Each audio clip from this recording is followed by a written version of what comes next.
59% chez les garçons. C'est le résultat d'une étude Opinionway que vous rendez publique aujourd'hui. Béatrice Barrault, bonjour. Bonjour. Merci d'être avec nous. Vous êtes la présidente nationale de l'Association des parents d'élèves de l'enseignement libre. Alors, qu'est-ce qui a changé ces dernières années? Qu'est-ce que vous voulez mettre en valeur aujourd'hui? Je crois que ce sont les modes de consommation qui ont changé. Je ne suis pas sûre qu'en termes de quantité, il y ait un changement, mais on voit des consommations chez des jeunes qui ne vont pas forcément mal, chez tout type de jeunes, avec des consommations qui sont dans un délai très court, avec des alcools forts, et chez des jeunes de plus en plus jeunes. Alors il faut savoir tout de même que vous avez commandé cette étude parce que des inquiétudes ont été remontées de parents. Exactement, nous avons eu des interrogations de parents, de responsables d'appel dans les établissements ou de chefs d'établissement qui s'inquiétaient de certains comportements de jeunes revenant en cours à 14h passablement éméchés, dès lundi matin avec des reprises dramatiques parce qu'on relate les accidents du week-end, souvent dus à des consommations excessives d'alcool chez les jeunes. On parle de jeunes de quel âge ? Entre eux, on a vu dans certains sondages que la consommation peut commencer très jeune, vers 12-13 ans.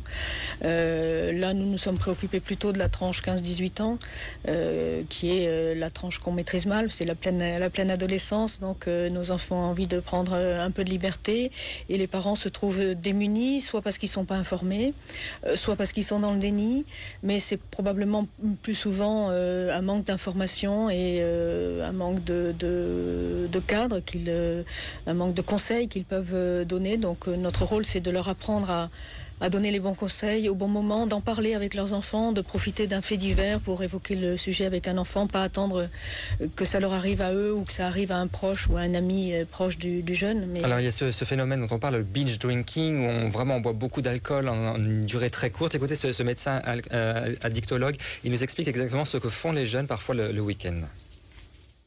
Il y a dans ces expériences des choses qui se mettent en place pour pouvoir se mettre minables, comme ils disent. Et qu'ils vont tout faire pour ça. Et ils vont de temps en temps faire des choses qui sont absolument dangereuses, comme de l'injection intraveineuse d'alcool ou de la prise d'alcool par les yeux, dans l'idée qu'on va shunter en gros le métabolisme du foie et essayer d'avoir une vraie montée, une vraie poussée, comme on le fait avec la cocaïne ou avec l'héroïne.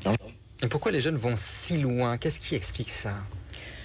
Le docteur Pomereau a expliqué ce matin lors du débat que nous avons organisé que nous mettons une telle pression sur les jeunes, nous leur offrons une société qu'on qualifie de dramatique, nous sommes très pessimistes par rapport à la situation économique actuelle et nos enfants ont une pression scolaire toute la semaine, donc on a le sentiment que probablement le week-end ils ont envie de s'éclater, comme ils disent, et ils pratiquent ce type de consommation excessive parce qu'ils n'imaginent pas pouvoir se retrouver entre amis et faire la fête sans alcool. C'est ça le principe. Alors ce qui est frappant aussi dans votre étude, c'est que en gros 8 parents sur 10 se disent inquiets, mais pas pour leurs enfants, pour les enfants des autres.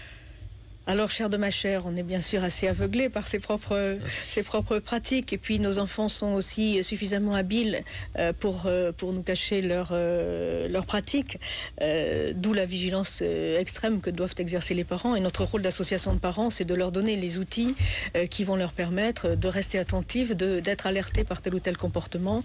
Et puis, d'inviter le jeune à dialoguer, de lui expliquer les responsabilités qu'il prend. Mais c'est difficile dans une société, finalement, où l'alcool est relativement valorisé, on va dire. Alors certes, il y a la question des lois et de l'application de ces lois. Il y a la question des publicités, il y a la question des publicités sur Internet.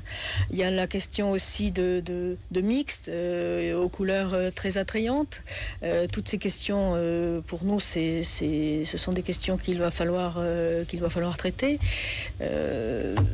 Entre prévention et répression, comment un parent peut parler à son enfant pour ne pas le bloquer non plus, ne pas le braquer? Quel conseil on peut donner aujourd'hui? Je crois que déjà, il faut qu'il s'informe des pratiques des jeunes, pas forcément chez les jeunes qui vont mal d'ailleurs, puisqu'on voit que tous les jeunes sont concernés, ça arrive à tout le monde.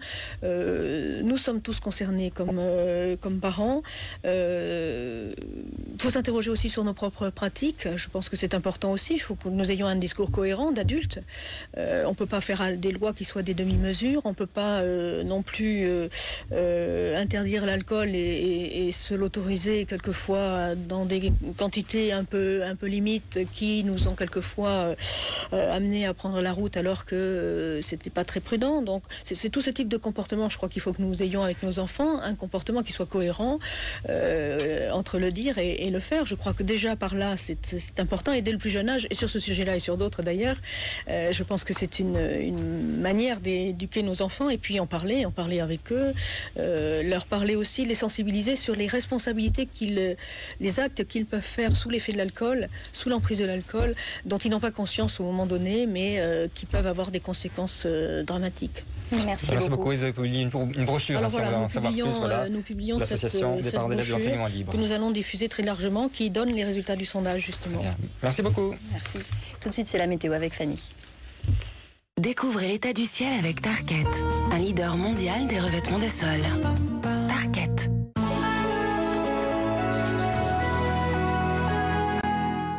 Fanny, demain, la perturbation va progresser sur la France. Oui, carrément.